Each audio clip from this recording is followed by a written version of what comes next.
jogos do Flamengo com a garotada, nenhuma vitória no Carioca. Duda Dal Ponte, quando é que os titulares voltam? Oi, pessoal, muito boa tarde para todo mundo que acompanha o Globo Esporte. Hoje o treino do Flamengo é em dose dupla aqui no Ninho do Urubu. Pela manhã e também pela tarde, quando vai acontecer a apresentação do goleiro André, a segunda contratação do Flamengo para essa temporada. A pergunta que não quer calar é sobre o planejamento do Flamengo para as próximas rodadas do Campeonato Carioca, já que o time é o lanterna da competição. A ideia inicial era colocar os titulares para jogar só no dia 28 de janeiro contra o São Paulo, na estreia do Campeonato Brasileiro. Mas com esse risco de lutar contra o rebaixamento no Campeonato Carioca, o Flamengo pode antecipar alguns processos e deve colocar alguns jogadores do time principal para jogar já nessa quarta-feira contra o Vasco no Maracanã pelo Campeonato Carioca. O torcedor também quer saber sobre Lucas Paquetá. O Flamengo já sabe quanto o West Ham da Inglaterra quer pelo jogador e deve oficializar uma proposta ainda essa semana. O clima é de otimismo por aqui. No fim de semana o West Ham venceu o Tottenham e o Lucas Paquetá não foi relacionado para essa partida. Então é isso, pessoal. Um abraço a todos. Vamos lá, Flamengo perdeu para o Volta Redonda. Eu estou vendo muita gente fazendo muitas críticas à equipe do Flamengo, dessa garotada do Sub-20 do Flamengo. Claro que eu e vocês esperavam um melhor desempenho dessa garotada que está disputando o Campeonato Carioca, mas antes de fazermos qualquer análise, precisamos observar alguns pontos importantes. Temos que contextualizar a situação. A média de idade do elenco do Flamengo que está disputando esse Campeonato Carioca é de 18,1 anos.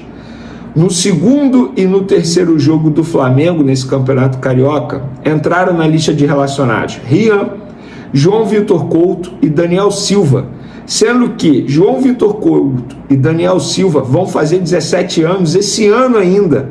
Eles têm apenas 16 anos. Estão jogando um campeonato profissional. Nos outros anos que o Fla começou o estadual com a garotada, alguns jogadores do profissional fizeram parte do elenco, o que ajuda demais o trabalho do treinador. Em 2026, ou seja, esse ano, por conta do calendário do futebol brasileiro totalmente espremido, essa garotada não teve uma pré-temporada, eles não fizeram uma pré-temporada, eles tiveram dois recessos no ano passado e só, eles não fizeram uma pré-temporada. O time Sub-20, inclusive, está passando por mudanças no elenco, e o técnico Bruno Pivetti ainda não teve tempo hábil para trabalhar com essa nova equipe. E claro, tem os rivais também, porque não podemos tirar o mérito dos rivais. Não podemos menosprezar o trabalho dos clubes de menor investimento no Rio de Janeiro. Eles vêm se preparando há meses para o início dessa competição. Sim, há meses. O Bangu não está nem na Série C. Pois é, se prepara para essa competição. O Volta Redonda foi rebaixado para a Série C. Pois é, se prepara para essa competição. O campeonato estadual para essas equipes de menor investimento é a chance de eles fazerem uma receita, de eles fazerem uma venda de jogador, é a chance de um jogador se mostrar para o futebol brasileiro. Por exemplo, ontem, antes do jogo do Flamengo, o Boa Vista venceu o Fluminense com um gol do zagueiro, eu esqueci o nome do zagueiro, e o zagueiro chorando muito de emoção depois do apito final. Por quê? Porque é o jogo da vida deles, é a chance de eles se mostrarem para o Brasil. Então, gente, não é justo classificar o trabalho do treinador Bruno Pivetti ou classificar a qualidade desses jovens jogadores do Flamengo por conta do desempenho nesse início de Campeonato Carioca. Cuidado com as críticas, sobretudo em rede social, para não, entre aspas, queimar bons profissionais. Em cima disso, eu tenho certeza que vocês estão aí me perguntando, Vene, e o planejamento vai mudar ou não vai mudar? Calma. Beba um pouco d'água. Por falar em água, vocês podem comprar todos esses copos e essas garrafas aqui lá no site da Go Case. Lá você vai encontrar material de ótima qualidade, preço bom e o melhor, desconto. Tá vendo esse cupomzinho aí, GOVENE? Pois é, com esse cupom você tem desconto em compras acima de R$100 e em compras acima de R$200, pagamento facilitado em até 3 vezes sem juros. E não tem só esses produtos, tem capinha de celular, por exemplo, a rapaziada que está voltando às aulas aí, a criançada, os adolescentes, tem muito material de volta às aulas, aproveitem, porque os preços estão sensacionais. E eu tenho certeza que depois dessa aguinha que vocês tomaram, vocês estão me perguntando aí. O planejamento vai mudar por conta do desempenho ruim da garotada? Por quê? O planejamento do time profissional é voltar na primeira rodada do Campeonato Brasileiro, no dia 28, ou até mesmo na Supercopa do Brasil, no dia 1º de fevereiro. E por conta desses 3 jogos que a garotada não deu conta, pelo menos até o momento, sem nenhuma vitória, muita gente pede o retorno do time profissional para fazer pontuação, para não ter risco de rebaixamento no Campeonato Carioca. Até a gravação desse vídeo aqui, eu estou gravando esse vídeo domingo, dia 18 de janeiro, 1h33 da tarde. A pessoa acabou de me responder: planejamento mantido. Planejamento mantido, ou seja, eles não vão botar o time profissional todo, pode ser um ou outro jogador ali voltando contra o Vasco, até mesmo contra o Fluminense, mas o planejamento está mantido, da grande maioria dos jogadores voltando no dia 28 de janeiro ou até mesmo no dia 1º de fevereiro. E aí, essa pessoa ainda me explicou o seguinte: Venê, a apresentação do elenco depois das férias foi no dia 12 de janeiro, sendo que 2 dias são exames médicos, testes físicos, ou seja, dia 12 e dia 13 eles não foram a campo, fizeram testes físicos, tá? Para vocês entenderem. Aí eles foram a campo no dia 14, treinaram no campo, no dia 15 treinaram no campo, no dia 16 treinaram no campo, no dia 17 treinaram no campo. Dia 18 hoje, confesso para vocês que eu não sei se eles foram a campo ou não. Como é que... Aí, supondo, dia 19 treina, dia 20 treina. Como é que vocês vão botar o elenco profissional para disputar um clássico contra o Vasco com 6 dias de treino no campo depois de férias? Por mais que eles estivessem seguindo um planejamento durante as férias, aquela tal cartilha, mas é totalmente diferente. E a equipe do Vasco voltou antes. Inclusive o time profissional do Vasco jogou a primeira rodada, o time titular. Fernando Diniz colocou o time titular. Então, pessoal, não tem como você querer o time completo contra o Vasco da Gama. Talvez contra o Fluminense, repito, um ou outro atleta possa pintar ali. Mas o planejamento tem que ser mantido, gente. E tá certo. Diante do cenário do futebol brasileiro, o calendário do futebol brasileiro, o Campeonato Carioca para o Flamengo não vale de mais nada.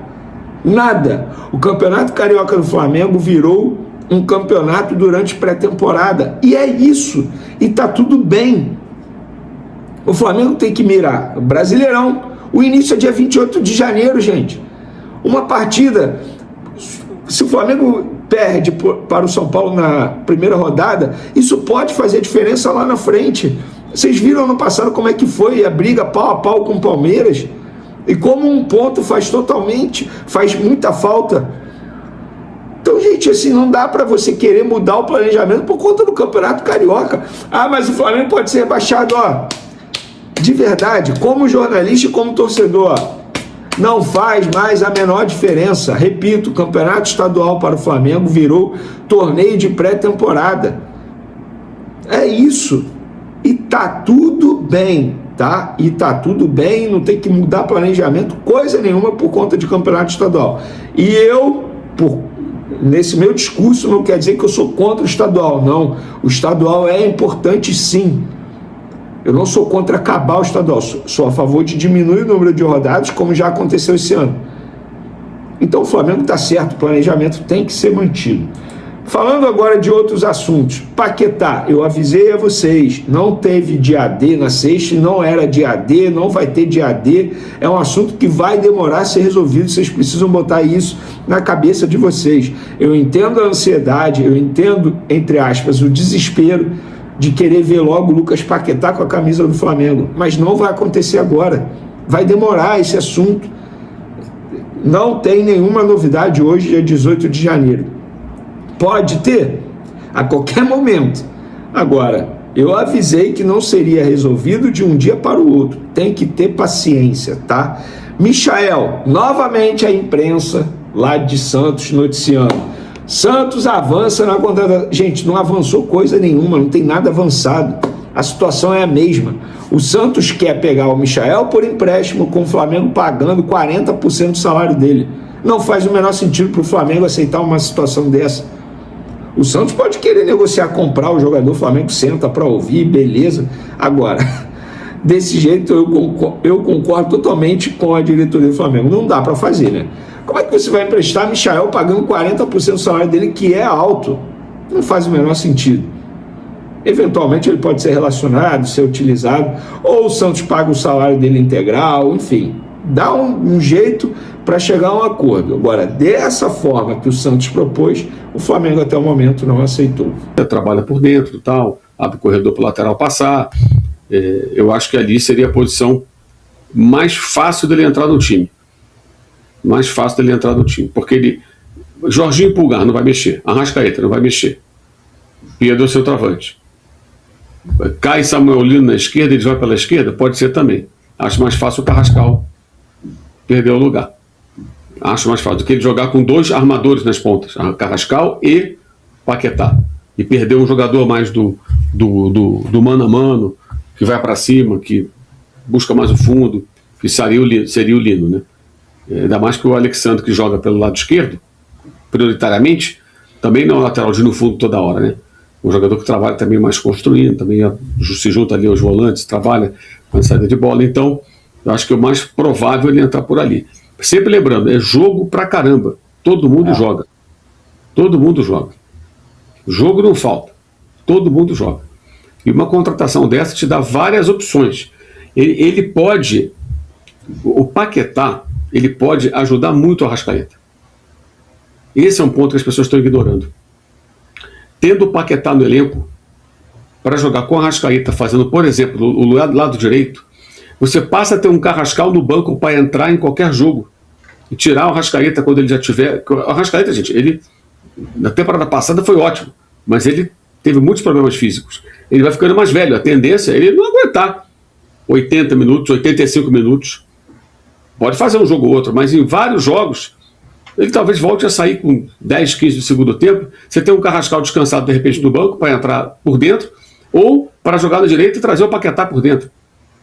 Isso vai dar ao Felipe uma opção assim bizarra de ter o Arrascaeta na sua plenitude e administrar muito mais a minutagem e a condição física do uruguaio, para tê-lo em momentos realmente decisivos, importantes, da maneira que ele jogar mais interessante. Ele pode ter um jogo que o Arrascaeta não está ok para 90 minutos, começar com o Paquetá e lançar o Arrasca no segundo tempo. De acordo com o jornalista Miguel Júnior, o Flamengo segue no mercado em busca de um centroavante para aumentar a competitividade do elenco e oferecer mais opções para disputar posição com Pedro. A tentativa de contratar Caio Jorge, no entanto, foi descartada após o Cruzeiro adotar uma postura rígida nas negociações, o que inviabilizou qualquer avanço. Diante desse cenário, a diretoria rubro-negra passou a trabalhar com uma alternativa e o nome que ganhou força nos bastidores é o de Igor Jesus. O atacante, que teve bom desempenho em seu antigo clube, é muito bem avaliado internamente, sobretudo pelo técnico Felipe Luiz. O treinador vê no jogador um perfil completo para a função, com força física para o duelo com os zagueiros, boa movimentação e intensidade para pressionar a saída de bola, aspectos considerados essenciais no modelo de jogo que pretende implantar. A avaliação interna é de que Igor Jesus se encaixa perfeitamente na proposta de um Flamengo mais agressivo, intenso e participativo sem a bola. Além disso, aos 24 anos, o clube entende que o atacante ainda tem espaço para evoluir e atingir um patamar mais alto atuando com a camisa rubro-negra.